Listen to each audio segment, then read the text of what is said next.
경전과 세계사 속에 숨겨진 단군의 뿌리 역사, 민족의 대이동, 단족의 이동과 정착. 지금까지 우리들은 국조 단군의 뿌리 역사가 몽골 지방이나 홍산문화 부근에서 발원된 것으로 추정하고, 이리에 우리의 문화의 원형을 한반도가 아닌 그곳에서 고증하려고만 노력해왔다. 사실은 한민족은 수천 년의 고도로 발달된 천문학과 고등 철학, 그리고 우수한 언어체계뿐만 아니라 찬란한 문화를 꽃피웠고, 한국은 인류 문명의 발상지이며 부모국이었다. 이제 우리는 경전과 세계사 속에 숨겨져 있었던 단군의 뿌리 역사를 재조명해 봄으로써 우리의 밝은 미래와 문화대국을 향한 준비를 해야 할 때이다. 본 논문의 필자가 신학을 연구하던 사람으로서 대학 시절 한 신인류를 만나 우리 한민족의 뿌리 역사에 관한 새로운 학설을 연구해온 결과물들이다. 그 이후 필자는 새로운 성경의 비밀과 세계사 속에 감추어졌던 국조단군의 뿌리 역사를 넘어 성서 속에 사라진 이스라엘 단지파에 모여냈던 행방을 알게 되었다. 그것은 바로 고조선 시대의 단군의 역사로 이어졌다는 놀라운 상고 역사와 하늘의 비밀을 깨닫게 되었다. 논문에서 숨겨졌던 민족의 대이동과 하늘의 섭리를 포함하는 단군의 뿌리 역사를 여러 학문적인 측면을 통해 조명해 볼 뿐만 아니라 성배민족의 동진이동 유입성의 실체를 밝혀줌으로써 단군 고조선에 관한 올바른 역사관을 재전립시켜주는데 그 목적이 있다. 한국인이지만 역사를 연구하는 많은 역사학자나 상고사학자들은 단군의 이상적인 정신문화가 어디서 시작된 것을 모르고 막연하게 하늘에서 내려와서 나라를 세웠다고 생각하고 있다. 실은 우리 선조들은 저 멀리 떨어져 있는 이스라엘 가나안에서 고대 하늘의 율법을 가지고 한반도로 이주해 들어온 것을 알아야 할 것이다. 국조 단군과 고조선의 기록은 단순한 신화나 설화가 아닌 실제했던 우리의 산 역사 기록이며, 단군 사상은 동양 문화의 원류이며 원형 사상인 동시에 세계 문명의 근원이다. 인류 문화의 시작은 해뜨는 동방의 나라 대한민국에서 비롯되었으니 이는 곧 세계 역사의 시작은 한국이었다는 것을 의미한다. 그러므로 마지막 새로운 신천신지의 새 하늘을 여는 나라도 한국이며 세계 만민을 동방의 등불이 되어 바른 길로 인도할 백성도 역시 천손백이민족이며 그 부모국으로서 사명을 맡은 한국인들이라는 것을 입증할 수 있는 이리의 고대사를 재조명하고자 한다. 필자는 국조 단군의 역사가 고대 히브리 민족의 동방이주설에 근거하여 태고부터 전해지는 히브리 성서 이외의 예언서들과 세계사 속에서 우리 배단민족의 상고사인 단군의 뿌리 역사를 신학연구의 측면에서 정리하였다. 유대교에서 선민은 유대 민족이 세계의 모든 국가 중에서 하느님의 진리를 선포하는 사명을 완수하고, 히브리 민족은 태고시대 바벨로니 안에서 애굽으로 이동하고 다시 가나안으로 이동하여 정착할 무렵 사사시대에 이르러 하나님께서 단지파 자손을 동방으로 이동시켰다는 설이 있다. 삼국유사를 비롯해 여러 고서의 역사 기록들을 보면 개국하신 국조 단군께서 제정일치의 국체를 세우시고 경천애인 홍익인간의 숭고한 이념으로 정사를 베풀고 조상의 왕명을 단군으로 제정한 것이다. 우리 조상들이 고대 서방에서 동방으로 이동한 것을 증명하는 기와 유물이 서울중앙박물관과 광주박물관에 소장되어 있다. 그 기와 유물은 우리 민족이 상고시대부터 문자를 사용하고 율법으로 제정을 주관한 문화민족임을 증명하고 있다. 성경에 나오는 단지파는 환단고기에 나오는 구한족 12 국가 중 단군조선 사람들을 가리킨다. 우리 민족 구한족 12 국가 주 12국가의 각 나라는 성서에 나오는 12지파를 가리키며, 그 12지파 중 단지파는 가나안 소라를 떠나 레바논 동쪽 지금의 시리아, 이라크 일부는 터키로 감, 이란, 중국, 북부 알타이 산맥 몽골 만주와 한반도 원주민들을 통합하여 신시 배달국을 건설한 웅족, 곰족, 호족, 환웅족, 예맥족의 예족은 호족, 맥족을 융합, 복속하여 한민족 최초의 강력한 국가인 단군조선을 건국한 주체로서 유라시아 대륙을 경유하는 과정에서 중앙아시아, 몽골 등에 잔류한 단지파 소위 투로크족 서이족들과의 교류로 네트워크 체계를 형성할 수 있었다. 히브리 민족의 혈통은 특히 유대의 이스라엘 민족이 동이족 단지파의 혈통 계열임을 주장하는 역사학자들이 많은데, 수메르인들은 분명히 동이족 계열이며 히브리인들의 고대 슈메르족 언어와 문화와 신화를 그대로 흡수하여 사용한 것이지 그들의 혈통 자체가 동이족인 단지파다. 민족의 대이동, 단족의 이동과 정착, 히브리 민족 원형과 기원을 찾아 연구하여 고증하지 않으면 단군의 뿌리 역사를 알 리가 없다. 문화와 풍속의 공통점과 고고학적 고증자료. 필자는 지정학적인 위치에 있는 한반도는 수천 년간을 주변의 4대 강국은 미국, 러시아, 중국, 일본 강대국들의 주권을 침해와 영토 침략으로 우리 민족은 무수히 고통을 당했다. 우리나라는 건국 이래 931회의 외세의 침략을 받았다고 한다. 우리나라는 지정학적 요충지였던 탓에 주변 강국에 의해 잦은 침략과 약탈에 시달려왔다. 우선 조선시대 제국주의 시절에 미국, 프랑스, 일본으로부터 침략을 받았다. 그 이전에는 임진왜란 등 일본이 강화도 조약, 류큐합병, 청일전쟁, 러일전쟁, 중일전쟁, 아시아 태평양 전쟁 등 모두 한반도의 지배권을 두고 싸웠고, 일본은 청일전쟁에서 이겼지만 러시아 등 3국의 간섭으로 한반도 지배에 차질이 생겼고, 러일전쟁에서 이긴 후에는 미국과 영국의 양해를 얻고 한반도를 지배하게 된다. 동족인 이스라엘, 한국인 만큼 전쟁으로 끊임없이 시달리며 고통의 고난의 긴 세월을 살아왔지만 선민이고 강인하여 역경을 이기며 여전히 강력하게 존재하고 있다. 또한 한민족과 히브리 민족은 원래는 하나의 민족에서 시작되었다. 그렇기에 이스라엘과 한민족의 문화 풍습, 생김새가 같고 두 민족 모두 지정학적 중심지에 자리 잡고 있다는 점이 독특하며 닮았다. 한반도와 이스라엘은 아시아, 아프리카, 유럽 세 대륙의 교차로이자 중심이다. 우리 한민족은 아시아, 아프리카를 뛰어넘어 전 세계의 교차로이자 온 땅의 중심이다. 한반도의 지리적 좌표는 북태평양의 위치에서 본다면 북태평양 서쪽 연안에 있는 한반도 주변 4대 강대국 미국, 러시아, 중국, 일본을 말한다. 한국의 지정학적 위치는 중요하게 여기고 있으며 주변국과의 이해관계가 얽혀있다. 중국이란 대륙의 위치에서 본다면 중국 남쪽에 붙어있는 나라이다. 문화적으로 본다면 한반도는 대륙의 동양 문화와 대양의 서양 문화를 모두 쉽게 접할 수 있는 독특한 지정학적인 위치를 확보하고 있다고 봐야 한다. 소위 동서 문화를 모두 융합시켜 한반도라는 토지 위에 새로운 문화를 창조해낼 수 있는 그런 곳에 있는 것이다. 그래서 동양과 서양 그 어느 곳도 가질 수 없는 한반도만의 독특한 문화와 풍속의 가치를 가질 수 있는 지역에 자리 잡고 있다. 이스라엘은 유라시아 대륙의 서쪽 땅끝에 지중해와 접하여 있고, 대한민국은 유라시아 대륙의 동쪽 땅끝에 태평양과 연하여 있습니다. 한민족과 이스라엘 두 나라 모두 같은 위도상에서 아시아 대륙의 양쪽 땅끝에 자리 잡고 있습니다. 지정학적인 면에서 보며 대한민국은 세계 제일 중심이며 대륙과 해양의 가교이자 열방의 중심에 있고, 코리아는 예로부터 우리나라는 동방예의 지국으로 칭송받을 만큼 선민으로 살아왔고,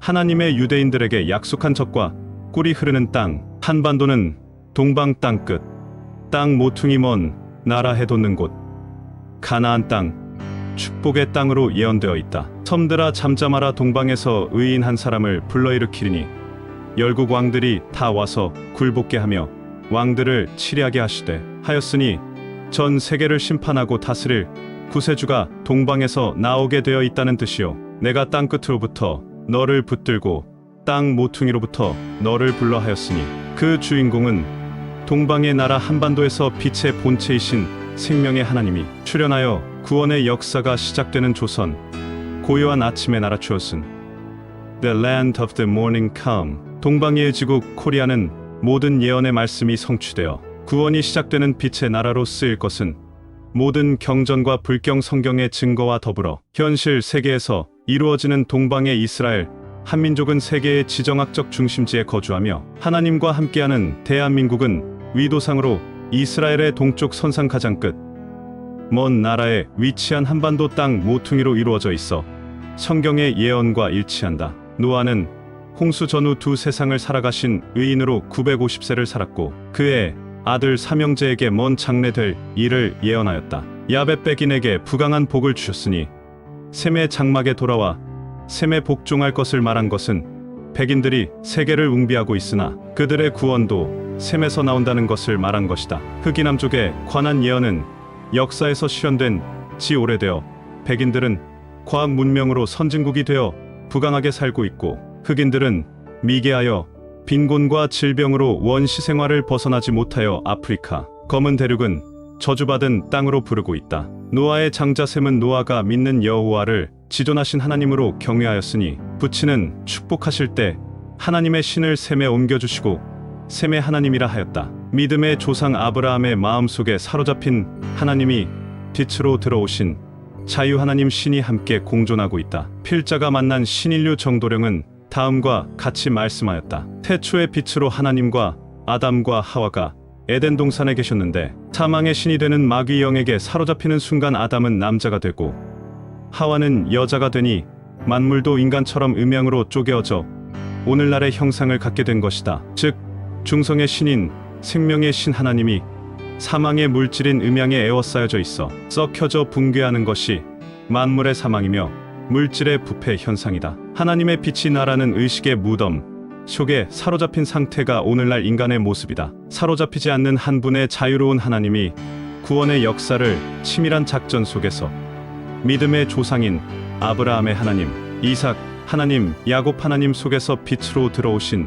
자유 하나님이 공존하시면서 역사에 오신 인물들이다. 또한 야곱의 몸을 떠나 단에 옮기신 하나님은 그 뒤 잠적하셨다가 모세에게 나타나셨다. 바로 호렙산 가시떨기 나무의 불꽃으로 나타나셨다. 여호와의 사자가 떨기나무 불꽃 가운데서 그에게 나타나심이라. 또 이르시되 나는 내 조상의 하나님이니 아브라함의 하나님, 이삭의 하나님, 야곱의 하나님 단 하나님이라 하였느니 여기서 여호와의 사자란 바로 자유 하나님 자신이었다. 즉 아브라함, 이삭, 야곱 단의 육신 속에 숨어 들어간 한 분의 자유 하나님, 사로잡힌 하나님과 공존하고 계셨다. 위에서 설명한 바와 같이 첫 번째로 인을 띤 천사, 믿음의 조상인 아브라함, 이삭, 야곱 단의 육신 속에 숨어 들어간 한 분의 자유 하나님과 함께 공존하며 역사하고 계셨다. 우리 민족은 동방의 선민과 이스라엘, 그 조상은 단의 후손인 단지 파의 혈통인 천손 한민족이다. 전 세계를 구원할 빛의 본체이신 메시아 되시는 주세주가 셈의 조상을 통해서 나타나 이 세상 거짓 종교를 종식시키고 영원한 하나님의 나라 킹덤 of God는 셈의 장막인 한반도에 세우게 되어 있다. 셈의 장막은 틀림없이 이루어지고 있으니 무화가 예언한 지 4500년이 지난 지 오늘날에 이루어지고 있다. 한반도 고대 기독교 전래설에 관심이 있는 박정규 박사는 서울교회 사연구소장, 전 대신대학교 교수 한국교회사를 섭렵하면서 성경을 연구해왔다. 성경 여러 곳에서 단 자손 가운데서 인류의 구세주 메시아를 출현시키려는 섭리의 뜻을 선지자들의 글을 통하여 예언하고 있음을 알 수 있다. 또 이르되 셈의 하나님 여호와를 찬송하리로다. 가나안은 셈의 종이 됐고 하나님이 야벳을 창대하게 하사 셈의 장막에 거하게 하시고 가나안은 그의 종이 되게 하시기를 원하노라 하시니라 하였고 또 창세기 다는 이스라엘의 한 지파같이 그의 백성을 심판하리로다. 다는 길의 뱀이요 첩경의 독사리로다. 말굽을 물어서 그 탄 자로 뒤로 떨어지게 하리로다. 여호와여 나는 주의 구원을 기다리나이다 라고 하였다. 독사란 글자를 파자하면 임금주의 어미모 벌레충의 진면 비수비이다. 이를 해석하면 이 세상의 왕이 되는 엄마인데 마귀와 싸워 이겨서 왕이 되어 편안하게 관을 쓰고 의자에 앉아 있다는 뜻이다. 즉 독사란 백성을 심판한다고 했으니 구세주를 상징한다. 따라서 단지파에서 출현한 구세주가 자짜 구세주인 마귀의 왕을 말해서 떨어뜨리고 진짜 이 세상의 왕으로 등극한다는 뜻이다. 진짜 구세주가 나옴으로 말미암아 성경에 감추어진 영적인 예언의 말씀은 정말 묘하고 깊은 뜻이 죄인의 지혜로는 풀 수가 없으며 구세주 메시아가 출현해야 영적인 성경 말씀의 참뜻을 알 수 있다. 천하를 호령하는 말 탄 자는 누구며 큰 말을 굴복시키는 힘은 무엇인가? 뱀과 말은 왜 원수가 되어 싸우는 것인가? 독사 풀숲이나 바위 속 혹은 산속에 숨어 있지 않고 길목을 지키고 있다가 왜 달려가는 말발굽을 물어 거꾸러뜨리는 것일까? 이에 대하여 우리는 히브리 민족의 역사를 깊이 관찰하면 그 해답을 찾을 수 있다. 내가 그들의 형제 중에서 너와 같은 선지자 하나를 그들을 위하여 일으키고 내 말을 그 입에 두리니 내가 그에게 명령하는 것을 그가 무리에게 다 말하게 하리라고 하였고 단에 대하여는 일러스되 단은 바산에서 뛰어나오는 사자의 새끼로다라는 말씀을 보면 창조주 하나님께서는 셈족의 계통에서 아브라함의 자손을 선민으로 택하시고 그 자손을 통하여 낙원을 회복시키려고 경륜을 펴시고자 섭리하고 계셨음을 알 수 있다. 셈의 아들 다섯 중 셋째인 아르박삿은 셀라를 낳았고 셀라는 에벨을 낳았다. 에벨의 큰 아들 벨렉의 이름은 나님을 의미한다. 벨렉 시대에 인류가 나뉘었음을 시사한다. 에벨은 두 아들을 낳았는데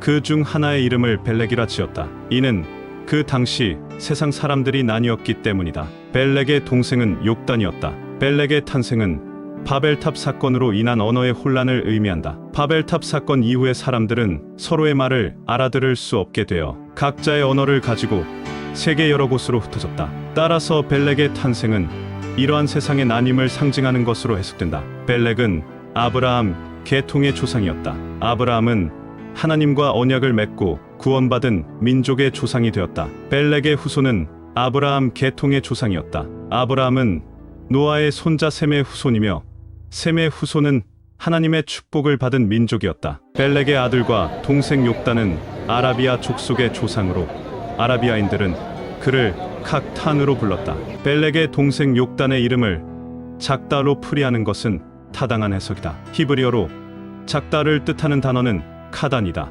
따라서 욕단의 이름은 여호와 카단의 합성어로 풀이될 수 있다. 이러한 해석에 따르면 욕단은 그는 작다를 의미하며 단지 벨렉보다 늦게 난 동생임을 의미한다. 신학자들이 단과 욕단을 연결시키는 주장은 야곱의 아들인 단과 욕단이 에벨의 아들로 언급된다는 점에서 출발합니다. 단은 동쪽을 의미하는 단어이며 욕단은 작다를 의미하는 단어입니다. 이러한 점을 바탕으로 학자들은 두 이름이 같은 사람을 가리킨다고 주장합니다. 이러한 주장은 다음과 같은 문제점을 가지고 있습니다. 그러나 히브리어로 작다를 의미하는 단어는 카단이며 욕단은 여호와 카단의 합성어로 풀이될 수 있습니다. 따라서 욕단은 그는 작다를 의미할 뿐입니다. 단은 동쪽을 의미하는 단어이며 욕단은 작다를 의미하는 단어입니다. 이러한 두 단어의 의미는 서로 다릅니다. 따라서 욕단의 이름을 작다로 풀이하는 것은